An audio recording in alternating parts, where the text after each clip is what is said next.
Another day, another pandesal. Pandesal na naging munay. Today ngayong araw ay gagawa tayo ng pandesal. Dahil nga si tatay ay mahilig kumain ng tinapay. Kitang-kita na naman, kahit dito masarap, ay tuloy pa rin ang lapang. Nung Friday nga pala, ay schedule ng check-up ni tatay sa Lucena. Ang resulta ay medyo okay naman sabi ng doktor. Lalo na yung sugar niya kumpara nung nakaraang buwan. Kami nga ni Disney Princess ay nahihilig sa pagbibake. Kaya nga naman, nag-uwi ako ng oven galing South Korea. Wala nga pala kaming proper training ni Disney Princess. Basta ang mahalaga at importante para sa amin ay makagraduate sa University of Experience. Dahil nga para sa akin, sa experience ako mabilis natututo.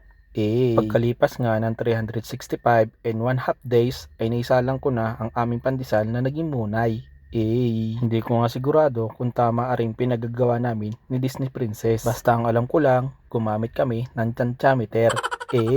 At ayun na nga, nung naaamoy ko na ang espiritu ng aming pandesal na munay, abay ako'y biglang nagutom. Agad-agad ko nga sinilip para tingnan kung tama ang aming ginamit na tantyameter.